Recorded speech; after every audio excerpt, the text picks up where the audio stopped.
spooky friends, and welcome to another episode of the Scarish Podcast. Woo! I'm Robin Grace, this is Adam Diaz, and Hello. We're here to chit-chat about some interesting topics. Indeed we are. I do want to call out really fast that it is kind of a big episode for us. This is episode 100. Did we ever do an episode 100 for previous podcasts? No, right? I think we got This to like is awesome. 65 and that was that. I can't believe we're at episode 100. It's great. It is pretty awesome. I'm very excited about it. Maybe we'll switch things up a little bit. I'll start saying woo backwards from now on, which I'm pretty sure is Ooh, ow. It's not ooh?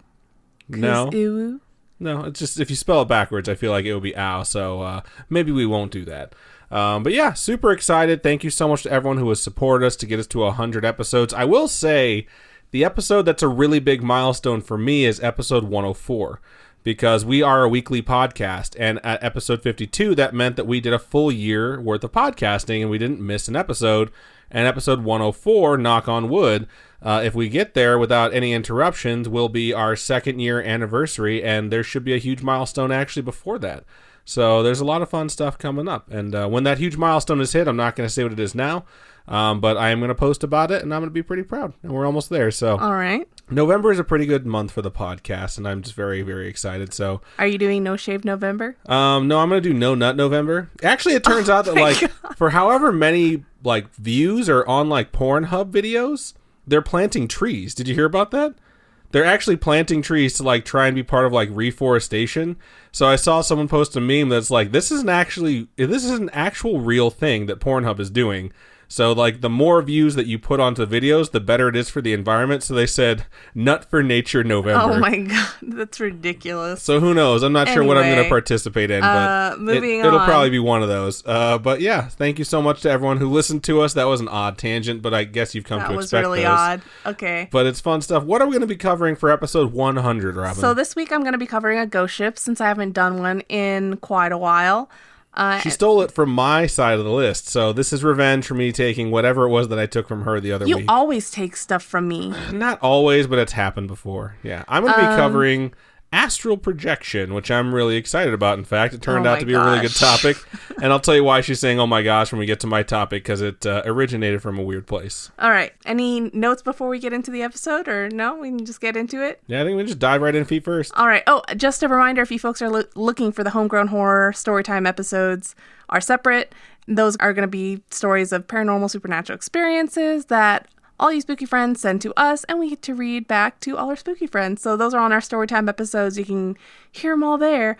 You can watch them live, 6:30 p.m. Pacific Standard Time at youtube.com/scarish or twitch.tv/scarishpodcast.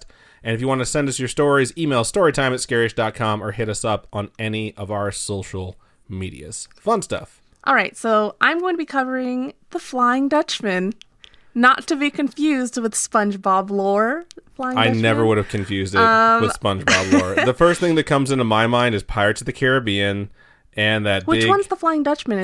Tentacle guy. The guy with the tentacle face who's like a walking, talking octopus is really cool. Wait, Davy Jones. So there's the one that doesn't die in the first Pirates movie? The first Pirates movie, the bad guy is Barbossa, who's just a dude who's been cursed by the gold. That's not the Flying Dutchman. No, the Flying Dutchman is Davy Jones. Okay. Who's they have a submarine, basically, like a submersible that he just hangs out underwater, and they can all breathe underwater because they're not just they're not undead, they're living dead. They're just different types of creatures. It's really weird. All right. I don't know Pirates of the Caribbean lore, okay? You made me go on that ride a million times, and I can't tell you anything about it. All I know is dead men tell no tales. All right, so they used to have a projection of that guy, of Davy Jones, in the ride. Remember that? Yeah, they also used to have paintings of all the different characters from Pirates all over the building. If I don't know if you ever noticed it before. Nope. But they don't have them anymore. So did you know they're rebooting it?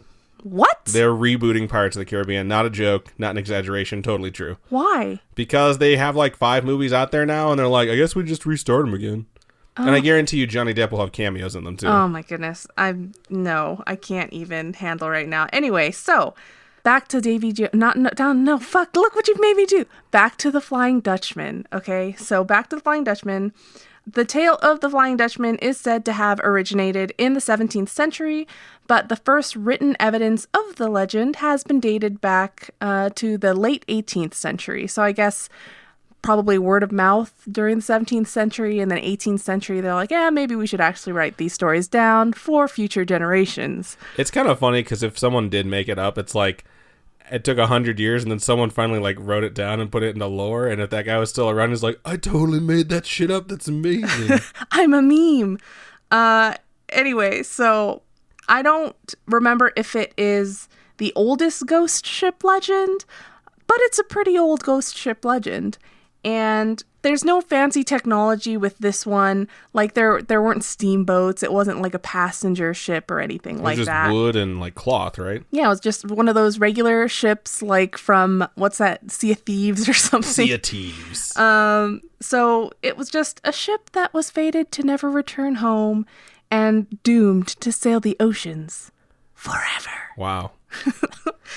So the first written story of the Flying Dutchman appeared in a piece of literature titled, now this title's actually really ridiculous, Travels in Various Part of Europe, Asia, and Africa During a Series of 30 Years and Upward by John MacDonald. It sounds like a documentary if a documentary was just a book. So this was printed in 1790, and there obviously wasn't a book editor to tell him, like, cut that title down 6 words or something. There are probably, like, more words. The title is so strong. It's just so damn good. It's just, oh, man. I imagine going to a Barnes & Noble and being like, hey, I need this book titled da-da-da-da-da-da-da-da-da-da, and you would just lose me. There's no way. So here's an excerpt from that literary piece. So MacDonald writes, the weather was so stormy that the sailors said they saw the Flying Dutchman.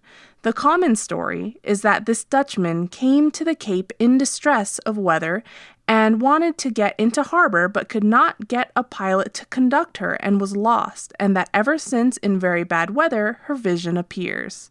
So I think that's just like the basic no frills legend of this boat, right? Where it's just basic. Storm happened. You see this boat because it couldn't get to shore. That's and the now story. It just pops back up every time it gets stormy. Yeah. Like it's coming back because it wants to dock.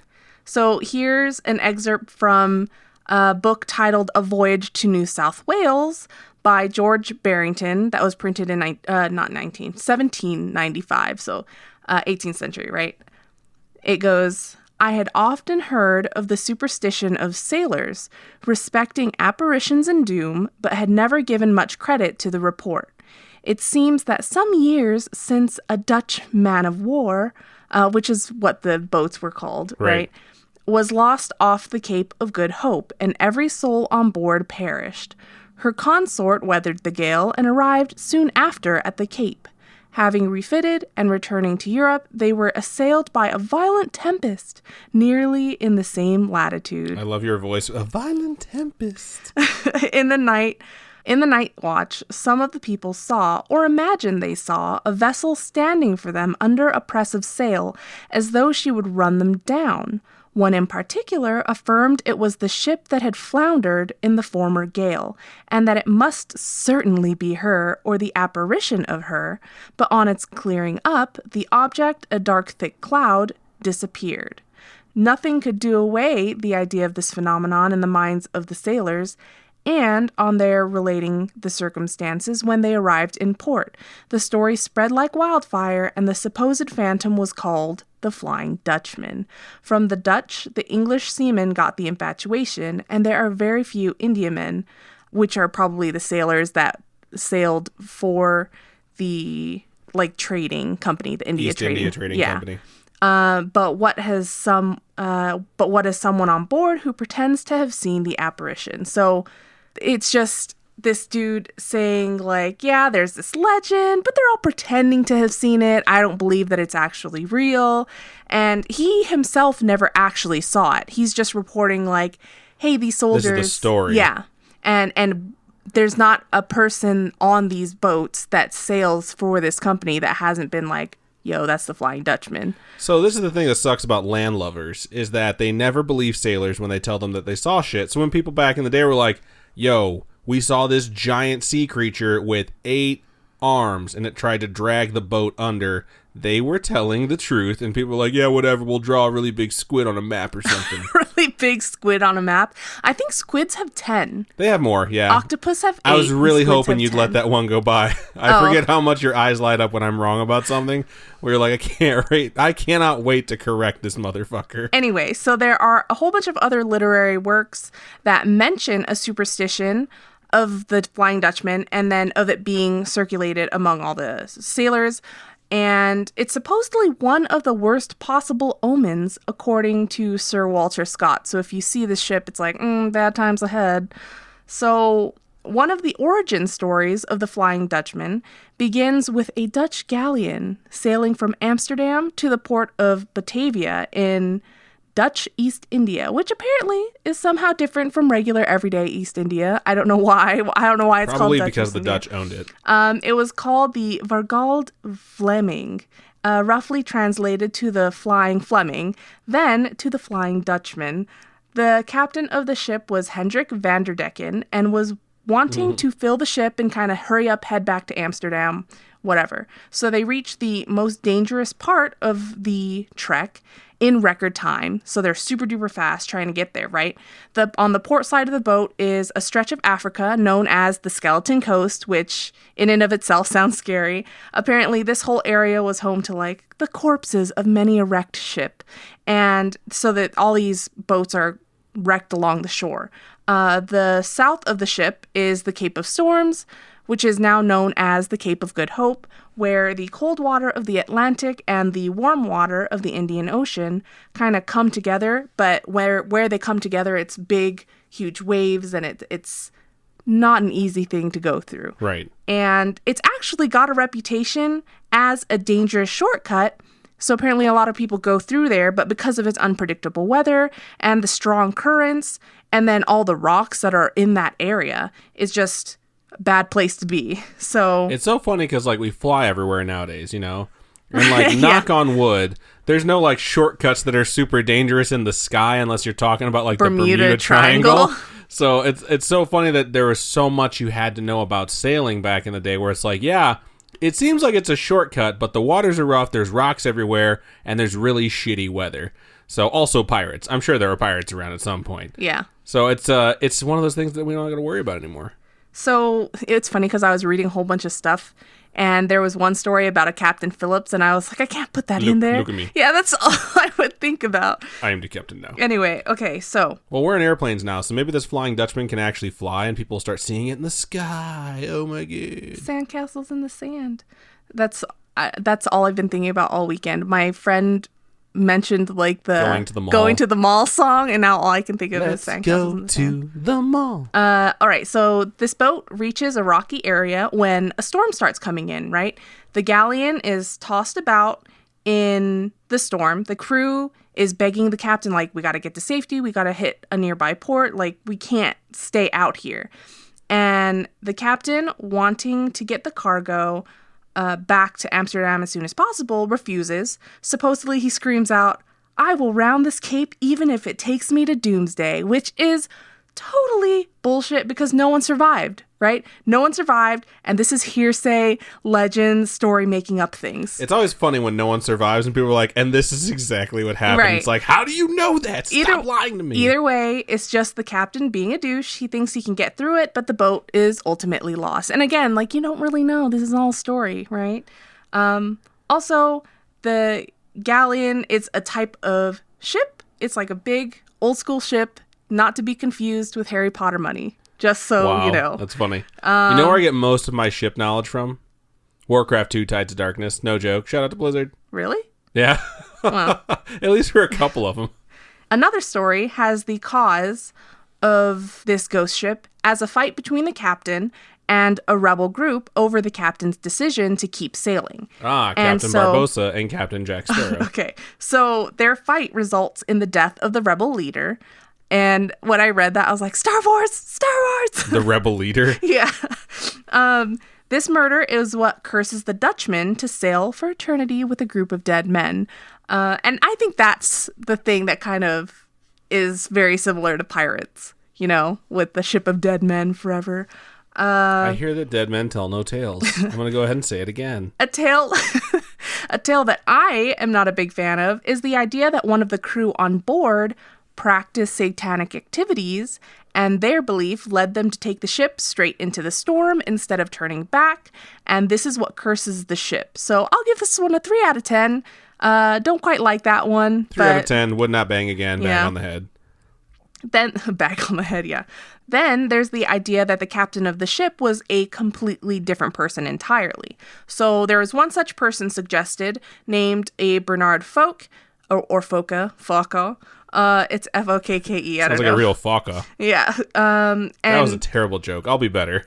So this person also sailed for the Dutch East India Company and was renowned for the speed at which he completed his journeys. So this could totally fit into the main lore of the captain wanting to go fast, because I'm told if you're not first, you're last. But Wow. many people suspected that he had help from the devil to complete his voyages so fast. Why would it be the devil? Why wouldn't it be Poseidon? He's the god of the sea and the I know currents and people the always wind say and stuff Godspeed like that. too. So having the devil help doesn't make Godspeed sense. means to wish someone a prosperous journey, not necessarily to go fast. I know that because of the movie The Rock. Oh my That's god. 100% true. I You get watch so much so many- knowledge from television and movies. It's fucking ridiculous. Okay, so then the legends begin, right? So this ship goes missing, the legends begin. And what's a ghost ship without sightings of said ghost ship, right? So I mean, if there's no sightings, you're just never going to talk about it. So many sightings happen in bad weather, but a number actually happened on clear seas. But we'll get to the explaining of how it may be a bit later on after we go through all the sighting stuff, right? So one of the first supposed sightings is from Cape Town in 1690. So late 17th century. 1690. Okay. I was like, what does that have to do? There's just a 69 in there. I just got excited. So a comet had flown over the town of Cape Town, which is a supposed sign of impending death. Soon after, an unexplained sickness spreads throughout the area and kills a number of the settlers. Then, on Christmas Eve, a 2-headed lamb was born, which is creepy in and of itself. Then, on January 29th, 1690, a red-sailed galleon was seen coming into port during the morning hours. And this galleon was a big ship, right? And these are ships from the 15th to 17th century, so it's very specific. Did I mess up how I said that? 17th. So, yeah, 15th and 17th century. It was very specific to the time, so you won't see any modern accoutrement or whatever. There's not accoutrement. So this ship was shrouded in so many S's. S-H, S-H, S-H. Ship was shrouded. So this ship was In shrouded. seashells on the seashore. This ship was shrouded in mist and had an eerie glow to it. So as people on the shore witnessed it, the boat of everything on the calm water was the only thing that was swarmed by fog. And then as the fog lifted later that morning, the boat was gone. So this became known as an evil omen to Cape Town, which is totally understandable. Weird boat comes in, fog comes in. It's just something out of a horror movie. And I get it. They didn't have horror movies in 1690, but it's still horrifying. In 1923, even the Royal Navy reported on having witnesses of what they thought to be the Flying Dutchman. Wow. So on January 26th, 1923, which is, by the way, super weird that it would also be in January, like the Cape Town thing. Lots of January sightings, yeah. Yeah. So there were 4 men, 4th Officer Stone, 2nd Officer Bennett, a helmsman, and a cadet were reported to have observed a ship approach them for 15 minutes. And as the boat reached them, the ship disappeared as quickly as it had appeared. And they even went as far as to report their experience to the Society of Psychical Research. So these guys were just like, dude, this is what we saw. I swear we stared at it for 15 minutes and then it just disappeared. That'd be terrifying. Yeah. Like, literally, absolutely And terrifying. this is 1923, so modern stuff going on in this one. And It's a I mean, time there's traveler. no cell phones. They can't just take a picture of It's a it. time traveler with a projector when there's a bunch of fog around. It's like, I'm going to fuck with some people and this is going to be hilarious. And so there are some pretty well-known sightings, right? There's one by Prince George of Wales, who would then become King George V in 1910.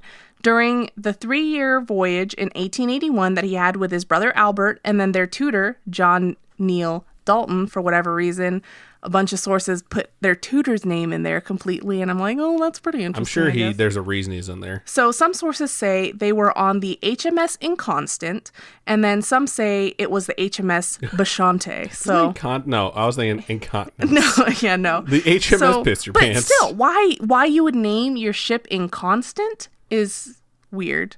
But whatever floats your boat, get it? Wow.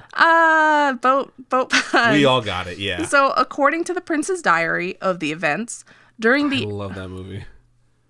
The Princess... Oh, I was like, wait, Princess Diary.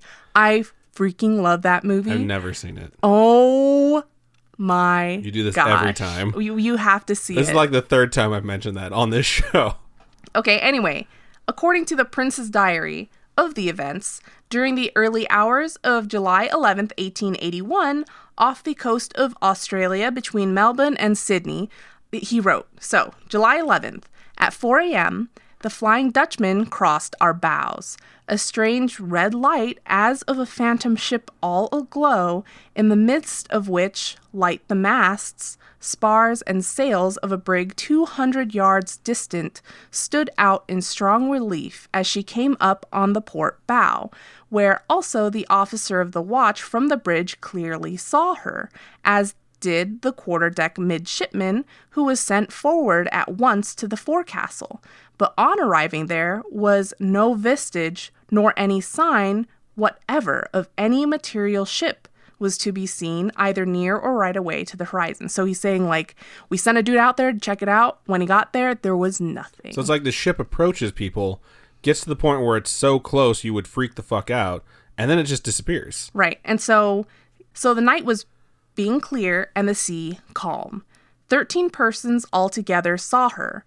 At 10:45 a.m., so almost 7 hours later, the ordinary seaman who had this morning... Did you really laugh at seaman? No, I've laughed every time at seaman so far, but I've stifled it pretty well. So the ordinary dude who had this morning reported the Flying Dutchman fell from the fore top mast cross trees onto the top gallant forecastle and was smashed to atoms. Oh my god. So this guy... Seamen everywhere. Oh my god. Okay, so almost 7 hours later, this dude that claims to have seen it fell off the top little, probably crow's nest thingamajiggy, right? Fell to his death. I'm sure it wasn't a crow's nest, though. This is fucking 1900s. I'm sure they had more fancy ships than that. So one of the more recent sightings is from World War II.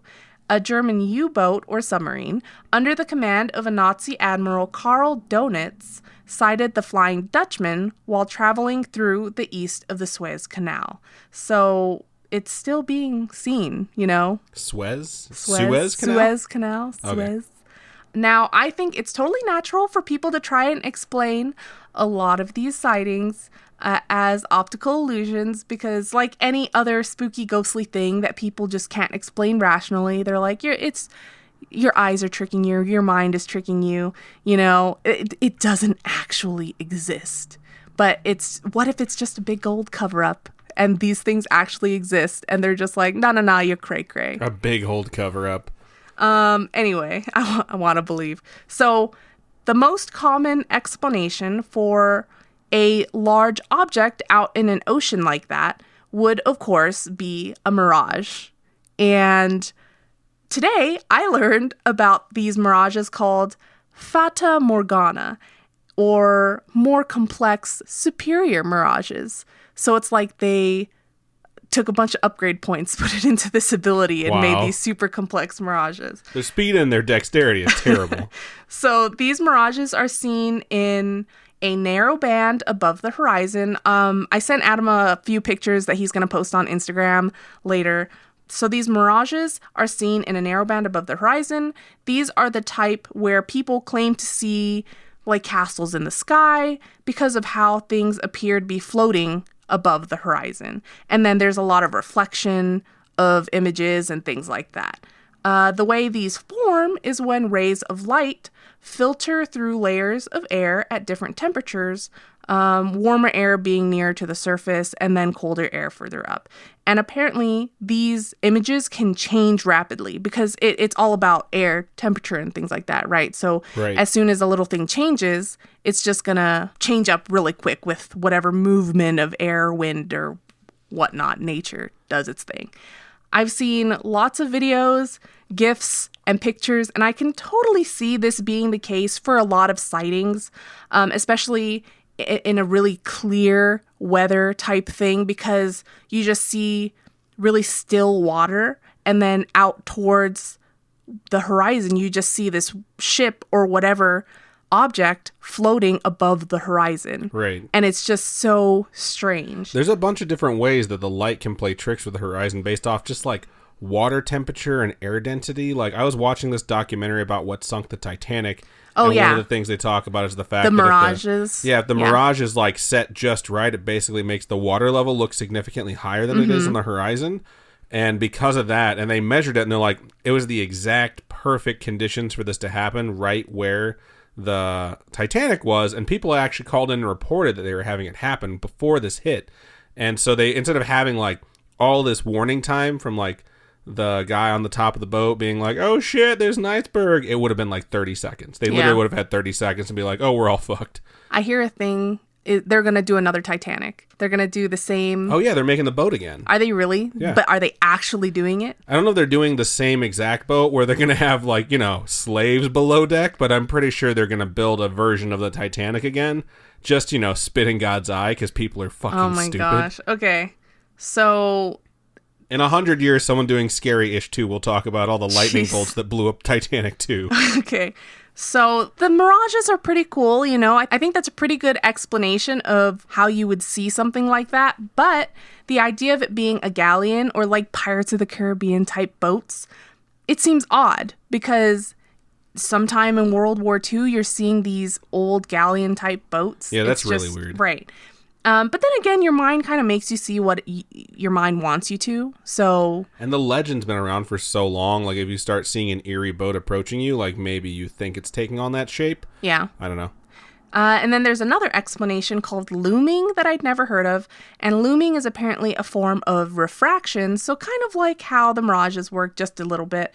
It's an abnormally large refraction of an object that somehow increases the elevation of distant objects. So it allows you to see things you normally couldn't see because they're below that horizon line. So how the light refracts just allows you to see that image on the horizon instead, which is pretty interesting.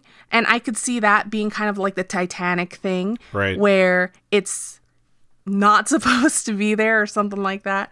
So the idea of the Flying Dutchman seems more than just one particular boat and has evolved into a legend that's just so much more than that. Like, it's the icon of ghost ships. You think ghost ships and then you think the Flying Dutchman because that's just the one you hear of a lot. Does Davy Jones actually pilot the Flying Dutchman or helmet or captain or whatever you call it, or is that just no? It's fucking Orlando Bloom now. I hate you so much. You clearly haven't seen the fifth movie. So the Flying Dutchman's like the motherland of ghost ships. Sure, it's exaggerated, but why wouldn't it be? You know, there's people saying like, this is what the captain said before they all died, you know? Before every single witness possible died, this is what was said. What's a good story without a little exaggeration, a little embellishment? I think a little bit of bullshit. I think it's good. Some say the ship itself is cursed. Some say it's the captain of the ship, destined to never make landfall. Either way, TV shows, movies, even music. I was like, people use the Flying Dutchman in music? What? But a lot of these things are inspired by the Dutchman, and it's seen by some as a harbinger of death and destruction for witnesses. There's even legends of letters that were passed around on ships that would like travel past the path of the Dutchman, and if you open these letters, your ship would get destroyed. I'm pretty sure that's literally where chainmail comes from. Like, what? You need to pass this letter on or else you'll be cursed and blah blah blah blah. Like on Facebook? Yeah, like, well, before it was Facebook, it was literal snail mail that people would that's where I used to do it. MySpace. Did you used to do it? You're a horrible person. You should go to Facebook/MySpace jail for that. But I know that it had to do with correspondence being carried when correspondence was very difficult to travel around the world, where people would start to think, like, if you're carrying this, you're going to die. And I would bet dollars to donuts that that's where it came from. Dollars to donuts? You've never heard that expression before? You suck so bad. What? Why is it dollars to donuts? I don't know. I heard it on The Simpsons, okay? So it's a thing. Right on. That was some good stuff. You found a lot of historical data on that. Yeah. Like, you found a lot of, like, citations from, like, 400 years ago. So I'm going to go ahead and give you a golf clap on that one really fast. Cool. That was way too long, but okay. Nah, it went really fast. So I think I'm moving on into mine now, correct? Yeah, you go, Gur. Right on. So this week I kind of had a tough time coming up with a topic. I felt this pressure because it was episode 100, and we talked about whether or not we were doing something special. So before I get into my topic, I do want to mention that for episode 104, because it is our 2-year anniversary, what we would like to do is have a little segment of that show where we just answer random questions from you folks. And I think a lot of you already communicate pretty heavily with us through Discord or Facebook or Twitter or Instagram. But if you haven't done so before, or if you do so regularly but you've never asked us specific questions and just sort of hung out with us and BS'd, now is a time to do that. So using hashtag scarish2year, the number 2, the word year, all like together, ask us questions that you would like us to answer live on the show, and we're going to do that. We're just going to have a little bit of Q&A. We're going to pull whatever we got and just answer some questions from you folks. And, you know, we like to say, like, keep it PG. I'll say keep it PG-13. Just keep it appropriate, basically. You can ask us whatever. If it's inappropriate, we're probably going to not read it. Exactly. So, yeah, just ask us whatever. It can be show-related. It can be about us and, like, the journey we've been on these last 2 years. And we want to answer some of the stuff that you folks have to ask us. So that's what we're going to do for our 2-year anniversary on episode 104. So anyways, I said that I had a rough time coming up with a topic this week because I was drawing blanks, and I was looking over our topic list trying to find something that fit and not steal off of Robin's side, and I kept getting distracted because, a little peek behind the curtain here, Robin will sometimes play, and by sometimes I mean most of the time, play a TV show or movie in the background while we're researching or writing our scripts, and sometimes it's just background noise, and we work through it, but sometimes it's a serious distraction, and tonight she put on something we've both never seen before, the movie Insidious, and which led me to think of my topic for this episode, astral projection. So that is what I'm going to be covering, and if you've never seen Insidious, there is something in Insidious about astral projection. I'm like, whatever, that sounds like a good topic, I'll cover that, and turns out it was a really fun topic. So this topic, like some of the topics we've covered in the past, will need to be taken with a grain of salt. It's definitely something that divides people when it comes to whether or not they believe in it. So let's just jump straight in. So what is astral projection?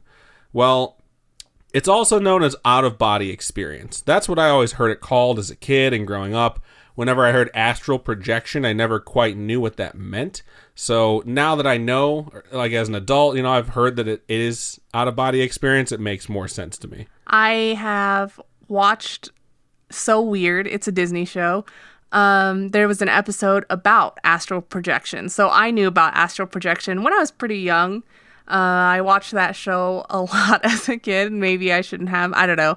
But it's pretty interesting. I remember one of my aunts or uncles or cousins that I don't remember the name of when I was a kid talking about with the adults that, like, she would spirit walk, she was clearly talking about something like astral projection, but that she would take on the form of her spirit animal when she would do so. And her spirit animal was like a jaguar or something like that. So she'd warg into it? Yeah, but it wasn't a real creature. It was just like her spirit, and that she would wander around the neighborhood and stuff like that. And she said that there was a newspaper article that said that there was like a jaguar seen in the neighborhood one night. No and she was way. like, that's how she knew it was true. So when I was a kid, I was like, whatever. But it's definitely something where you either believe in it, or you're like kind of dubious about it, or you just straight up don't think it's real whatsoever. So keep that in mind while you listen to this, because I do have some really good stuff regardless of where you sit on this topic. And the term astral projection is actually something that was starting to be used in the 1800s, but people have been talking about the concept of your spirit or your soul or your energy or your astral body or your dirty fucking dangles or whatever you call it, leaving your body and going on its own journey. And specific religions that believe or have talked about astral projection in their teachings include Christianity, which I was surprised. Buddhism and Hinduism. Those two I was not surprised. It's been spoken of and practiced in regions like ancient China and ancient Egypt. And even Japan has mythology about your soul manifesting outside of your body. Now, depending on which belief structure you subscribe to, the rules might be different. Because there really isn't any specific doctrine within Christianity on how to astral project. It's not like the Bible has a reference guide in it about how to like set your spirit free and just pop out there and take a stroll around town. They make reference to living people whose spirits are seen in certain passages, and I'm not going to get too deep into it.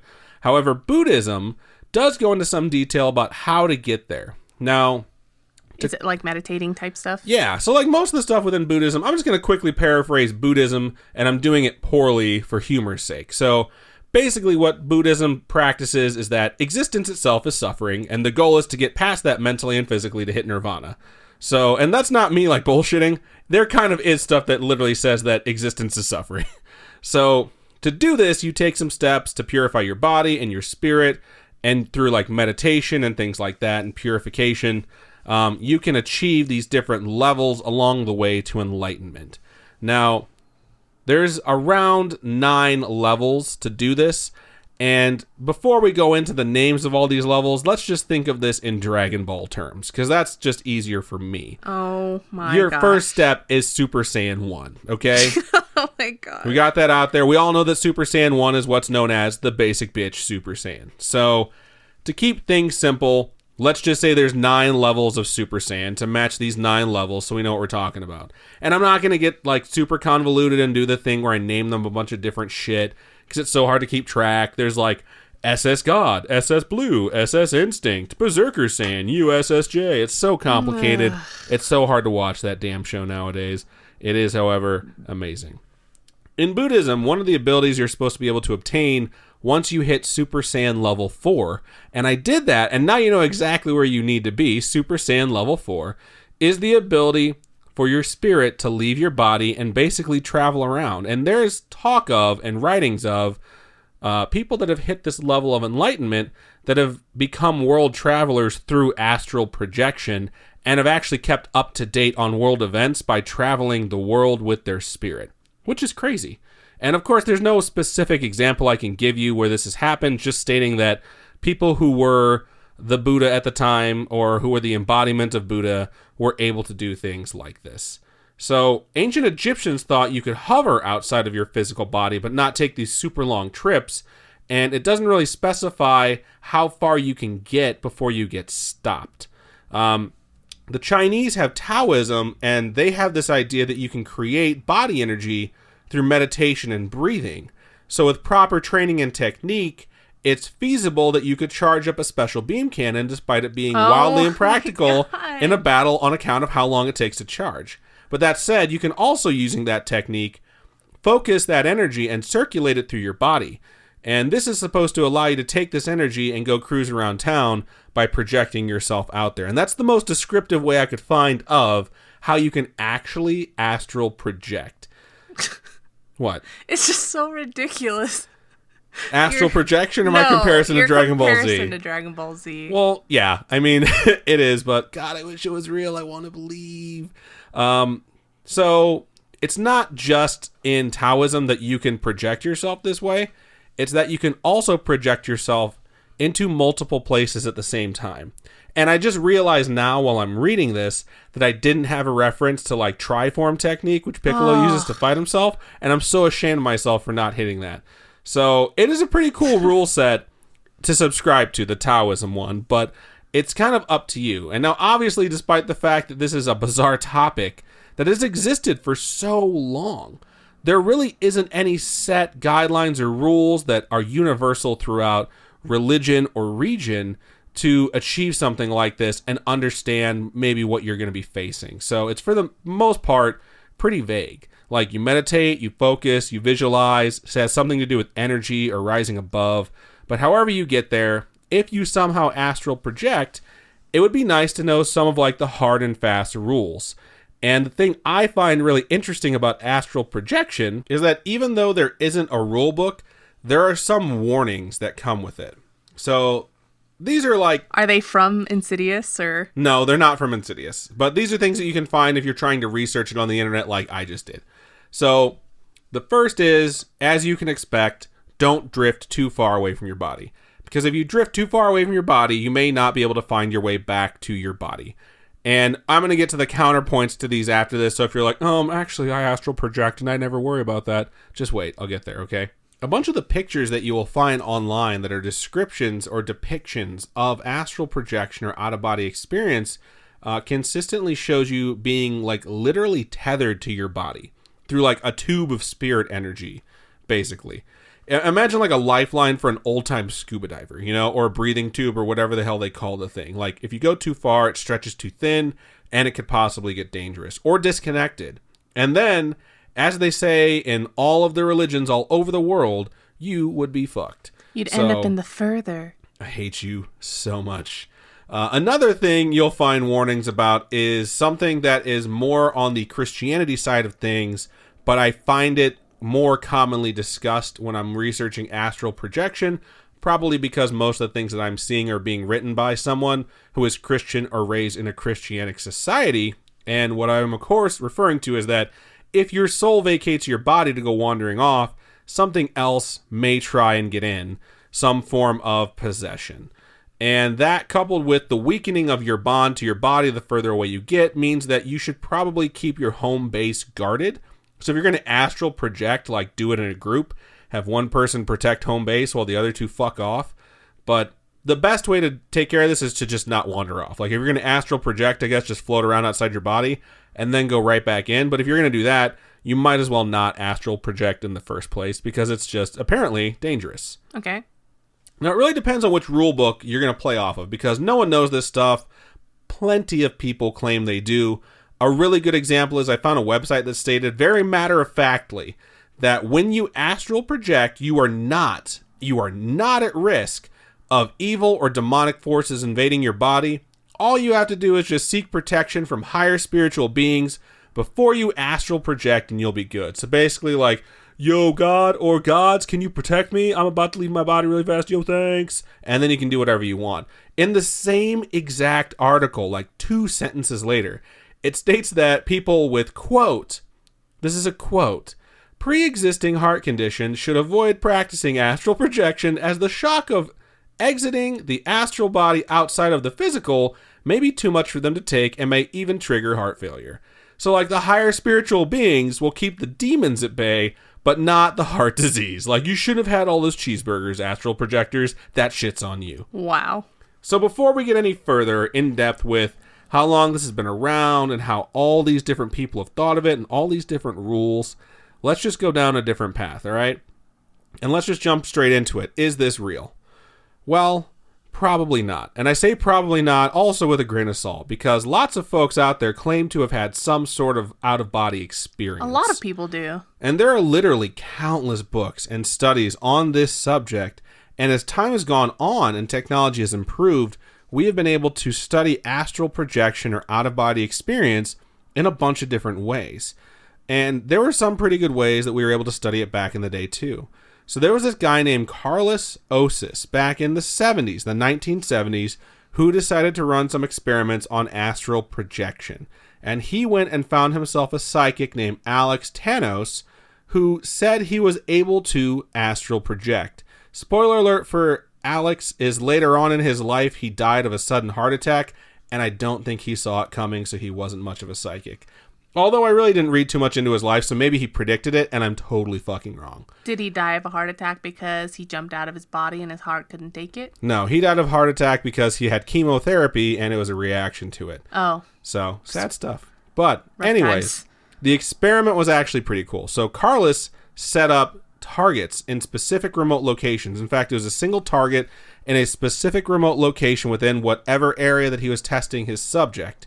And every time he set it up, this target had a different color. And the target was supposed to astral project, navigate their way to the target, and identify the color. And when they came back, they were supposed to identify that color. So all in all, they ran the trial 197 times. That's a lot of times. It's a lot of times. You're trying to get a really good sample to see what's going on. Would you care to wager a guess at how many times this supposed psychic was able to accurately identify the target's color? 190. Out of 197, it was done correctly 114 times. That's pretty good. There was 114 hits, as they call them in experimental terms, which roughly translates to around 58% of an accuracy rate. Now, you may be thinking, horseshit. Well, you and a bunch of other people, when the results were shared, were basically of that mind. I mean, when you flip a coin, but 50-50, right? It's 50-50, but I it wonder, wasn't just two colors. Well, that's the thing. I don't know. No matter what I do, I cannot find how many colors this guy used. But what I did find is that he was no quack. Carlos Osis had a PhD in parapsychology. And as I say that, all I can picture is Peter Venkman at the beginning of Ghostbusters performing electroshock experiments on college subjects, because he has a PhD in psychology and parapsychology, because he's just the coolest character literally ever And then created. he just lets all the chicks be like, He convinces them they're psychic psychics so he can bang them. Exactly. Ugh. Anyways, so it's a great way to bring up the fact that, like Peter Venkman, Carlos Osis didn't just test one subject. He had control subjects in addition to his primary subject that he ran this experiment on. And they claimed they had no psychic ability or astral projection capability whatsoever. So he did the experiment to them as well. Out of 197 times, how many do you think they got correct? More than that dude? No, it was not more. Out of 197, the control group had 108 hits. That's What? a 55% success rate. So it's just about the same. Yeah. It's 3% difference. So what this experiment really showed was it was well within the range where the psychic was on par with folks who were essentially guessing or straight up bullshitting the experiment. So when you hear something like that, you're like, debunked, right? Well, not exactly. It's going to get good.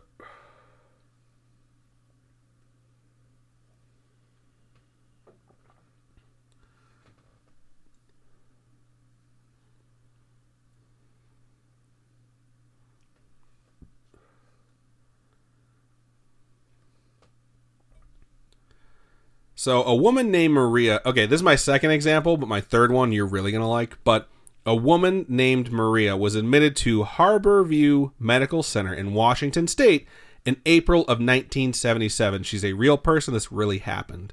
During her time there, she fell unconscious, and when she regained consciousness, she claimed to have experienced an out-of-body experience. Did she know Kung Fu? No. When asked what happened, she claimed that she went into the Matrix and she battled using karate and not kung fu. I hate you. Oh, did I get your joke before you? No. Oh, okay. No. When asked what happened, she claimed that she floated outside of her body and around the outside of the hospital. And during that out-of-body experience, she claimed one particular detail that was very specific that she could recall. On the third floor, on a window ledge on the north side of the building, there was a tennis shoe that she spotted on a window ledge. Oddly specific for a person just making shit up for attention, right? So, when she claimed this happened, a woman named Kimberly Clark, who was a social worker at the time, spoke with her and documented the incident. It would later be published 8 years later. After hearing this oddly specific detail, Kimberly went to the third floor and began looking around all the windowsills, and not after long, she found a fucking tennis shoe on one of the ledges. Would that woman have been able to see this tennis shoe, though? That's kind of where everyone went with it. And in 1996, some folks that have posters on their wall that say, "I don't want to believe," put a tennis shoe in the exact spot it was claimed to have been found and ran tests for visibility all around the hospital, claiming that it was, quote, highly observable for most beds in the hospital and could even be seen from the outside if in the right spot. So maybe she's just full of shit. It's very possible she saw that shoe, had some sort of an experience, and that was in her vision. Yeah. And it's because it was a real detail she kind of remembered subconsciously, or she just made it up, or it actually happened.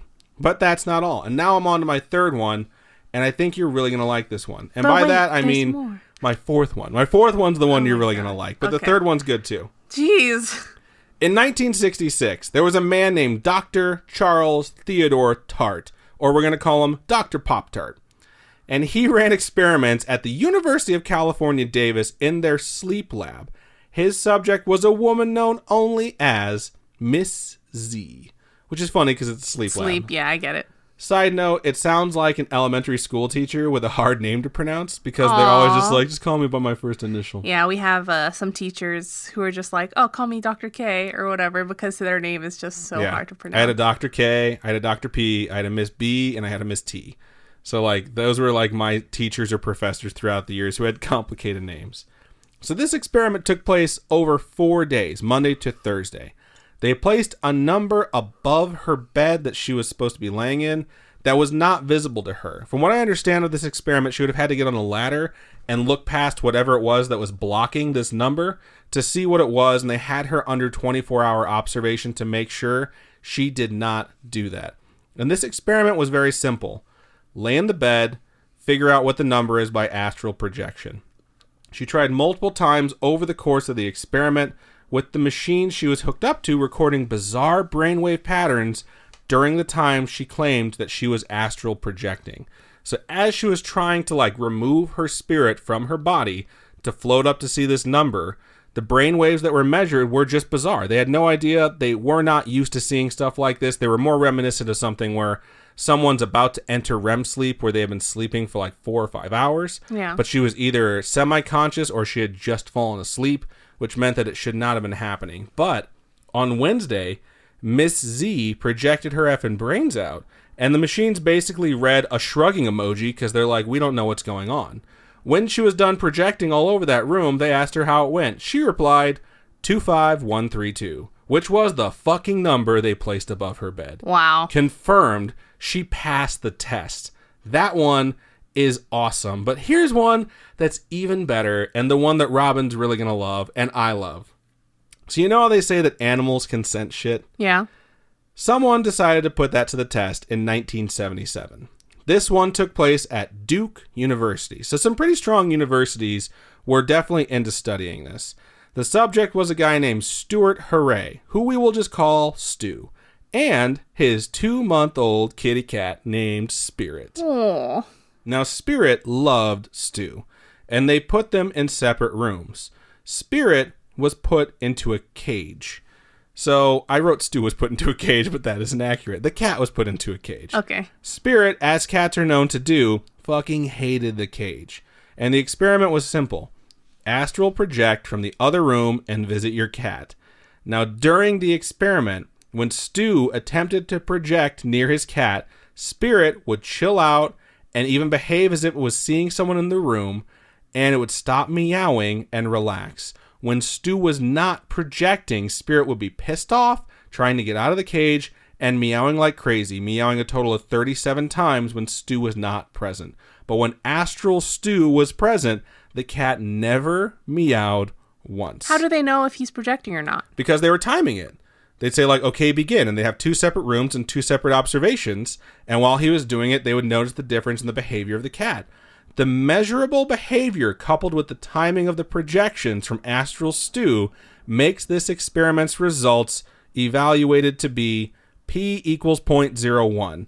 And if you don't know what that means, I didn't know what that meant 60 seconds before I wrote it, P equals probability or likelihood that whatever was being tested would occur randomly or by chance. 0.01 means that there is less than a 1% chance that the observed results were random, which means that there is a 99% chance that whatever they did actually affected the cat in some meaning or physical way. Wow. Which is fucking awesome. They also tested Stu with other cats that had never seen Stu before, and when Stu astral projected, they didn't care. They just continued on meowing and trying to escape.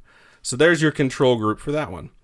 So the last story I'm going to leave you with on astral projection is not one I found on the internet. Now, before I get to it, I want to cover what do I personally think. I think the idea of astral projection and out-of-body experiences sounds like absolute nonsense. And if someone were to come up to me and tell me that they experienced it, I'd think they were lying to seek attention or crazy. In most cases, but not in my case, because it's all held back no matter how hard my skepticism is kicking up. For one very good reason, this has actually happened to me. I have actually had an out-of-body experience, and this is 100% true. I've talked about this on the show before, but I will talk about it once again. So when I was a kid, I had floaties, or water wings, or whatever you call them when you're too tiny to jump into a pool, and if you don't know how to swim really well, you have inflatable, like, arm things that you put on that make you feel like you're floating, so I called them floaties, right? We had a pool, and I was, I think, like, maybe 4 or 5, and I love to swim. I still love to swim. It's one of my favorite things to do, and back when I was young, I always wanted to go in the pool. We had family come over, and everyone was talking about how we were going to go swimming, so I got super excited, and I ran outside, and I got on the deck, and I jumped in the pool. And when I jumped in the pool, I did not have on my floaties.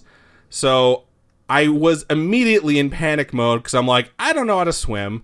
And I'm like trying everything I can do. Off into it if you we're not prepared. Didn't even think of it. You're a kid. You're super excited. You just jump right in.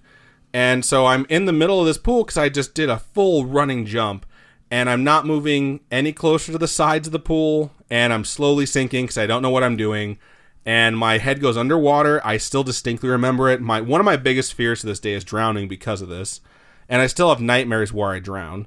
And I was underwater, and I can't tell you how long I was underwater for. I just know that I was convinced at some point, like, I'm about to die. And it's a really surreal feeling for a child to have, but I was just convinced, like, I'm about to die. And my eyes were open underwater, despite the fact that there was chlorine and they were burned. And, like, I was trying to see if there was anything that I could get to save myself. And I slowly remember kind of blacking out.